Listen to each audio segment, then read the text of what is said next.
Hutan mangrove dirambah dan dirusak ramai-ramai. Undang-Undang DIPETIESKAN.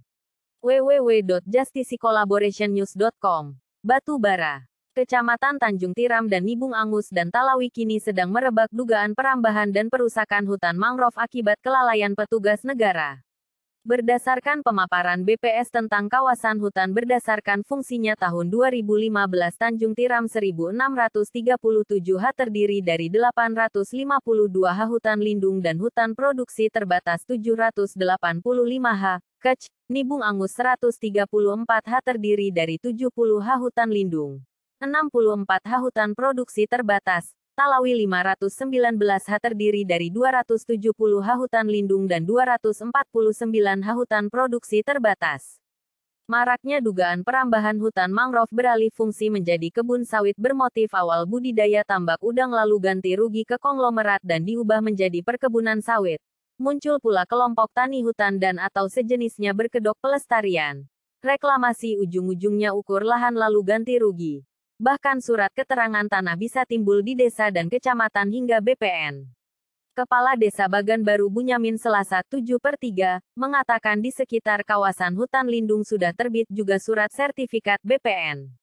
Kepala desa tidak menampik bahwa saat ini banyak pengusaha kebun sawit tidak melapor ke kantor desa. Bahkan kebun sawit mereka sampai ratusan hektare. Bahkan disinyalir masuk kawasan hijau.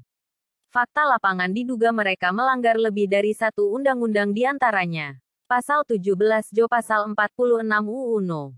18 Tahun 2004 tentang perkebunan mengenai pidana kejahatan melakukan usaha perkebunan kelapa sawit tanpa izin dan diancam pidana penjara paling lama 5 tahun dan denda paling banyak 2 miliar rupiah. Tetapi mereka juga diduga melanggar instrumen hukum lain, seperti UU No. 41 Tahun 1999 tentang Kehutanan, UU No. 27 Tahun 2007 tentang Pengelolaan Wilayah Pesisir dan Pulau-Pulau Kecil, dan UU No. 32 Tahun 2009 tentang Perlindungan dan Pengelolaan Lingkungan Hidup. Lebih lanjut, dalam Pasal 98 Ayat 1 Undang-Undang Nomor 32 Tahun 2009 tentang Perlindungan dan Pengelolaan Lingkungan Hidup, dapat dikenakan tindakan perusakan lahan dan upaya menghalang-halangi inisiatif penyelamatan mangrove.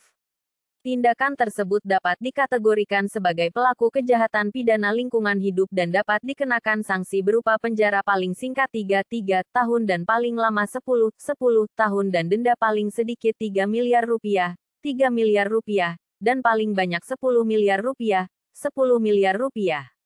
dapat dituntut atas pelanggaran Pasal 50 Ayat 3, huruf A dan B Jo Pasal 78 Ayat 2 UU No. 41 Tahun 1999 tentang Kehutanan. Diduga telah mengerjakan dan atau menggunakan dan menduduki kawasan hutan secara tidak sah dan merambah kawasan hutan. Terhadap pelanggaran tersebut dapat diancam dengan pidana penjara paling lama 10 tahun dan denda paling banyak Rp. 5,005 miliar rupiah. Kepala Dinas Perkim dan LH Kap Batu Bara berulang kali dihubungi untuk konfirmasi belum terhubung baik di kantornya maupun lewat HP selularnya. Pemerhati lingkungan dan berbagai NGO di daerah ini berharap kepedulian instansi terkait melaksanakan tindakan penyelamatan hutan bakau untuk keseimbangan ekosistem sesuai peraturan dan penegakan hukum. Kembalikan hutan mangrove ke fungsi semula. Minta aparat hukum dan dinas terkait segera menindaklanjuti hutan yang diduga digarap, ujar Kasimangunsong. Rabu, 8/3. A1, bersambung.